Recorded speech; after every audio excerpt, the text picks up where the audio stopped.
DGP பிறப்பித்த வழிகாட்டுதல்கள் முறையாக கடைபிடிக்கப்பட வேண்டும் என அரசு தரப்பில் தற்போது ஒரு உத்தரவு பிறப்பிக்கப்பட்டிருக்கிறது. டிஜிபியின் உத்தரவை முறையாக செயல்படுத்த வேண்டும் என உத்தரவிடப்பட்டிருக்கிறது. இது தொடர்பான முக்கிய செய்தியை பார்த்து வருகிறோம்.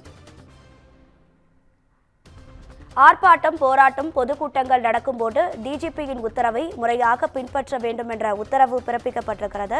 இது தொடர்பான கூடுதல் தகவல்களை நமது செய்தியாளர் சிவகுமார் வழங்கிட கேட்கலாம். சிவகுமார், வணக்கம். உங்க விரிவான தகவல். மதுரையை சேர்ந்த 108 அவசர ஊர்தி ஓட்டுநர் இருளாண்டி அப்படிங்கிறவர் மதுரை அமர்வுல ஒரு மனு ஒண்ணு தாக்கல் செஞ்சிருந்தாரு. அதுல எதிர்கட்சி தலைவர் எடப்பாடி பழனிசாமி வேலூர் மாவட்டத்துல மக்களை காப்போம் என்ற பெயர்ல பிரச்சாரம் மேற்கொண்ட போது வேலூர் மற்றும் திருச்சியிலிருந்து அதிமுகவினர் 108 அவசர கால ஓட்டுநர் பணியாளர்கள் தாக்கப்பட்டு ஆம்புலன்ஸை சேதப்படுத்தினரும். எனவே தமிழ்நாடு முழுவதும் உள்ள 108 ஆம்புலன்ஸ் ஓட்டுநர் மற்றும் அவசர மருத்துவ தொழில்நுட்ப ஊழியர்களுக்கு போதுமான போலீஸ் பாதுகாப்பை வழங்குவதை உறுதி செய்ய வேண்டும் அப்படின்னு சொல்லி உத்தரவிடணும் அப்படின்னு சொல்லி கூறியிருந்தாரு. இந்த வழக்கை ஏற்கனவே விசாரணை செய்த நீதிமன்றம் தமிழக காவல்துறை தலைவர் அறிக்கை தாக்கல் செய்ய சொல்லி உத்தரவு பிறப்பிச்சிருந்தது.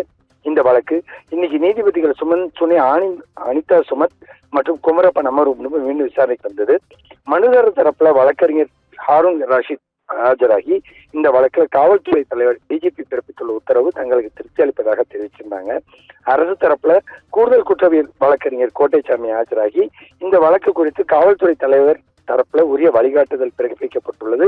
குறிப்பாக அதிக போக்குவரத்து மிகுந்த பிரதான சாலைகள்ல பொதுக்கூட்டங்கள், ஆர்ப்பாட்டங்கள், அதே மாதிரி பார்த்தீங்கன்னா போராட்டங்கள் உள்ளிட்டவர்கள் நடத்த அனுமதி வழங்கக்கூடாதுன்னு, சாலை ஓரங்கள்ல உள்ள அல்லது பொது சந்திப்புகளுக்கு அருகில கூட்டங்கள் நடத்தும் போது போதிய பாதுகாப்பு காவலர்கள் பணியில ஈடுபடுத்தி இருக்க வேண்டும் தெரிவிக்கப்பட்டிருந்தது.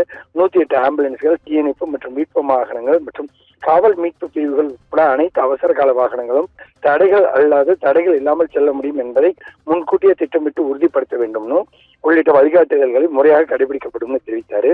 இதனை பதிவு செய்த நீதிபதிகள் ஆர்ப்பாட்டம், போராட்டம், பொதுக்கூட்டங்கள் போன்றவற்றுக்கு அனுமதி வழங்கும் போது டிஜிபியின் உத்தரவை முறையாக செயல்படுத்த வேண்டும் சொல்லி வழக்கை உத்தரவிட்டு தற்போது முடித்து வச்சிருக்கிறாங்க. ராதிகா, உங்க தகவல்களுக்கு நன்றி சிவகுமார்.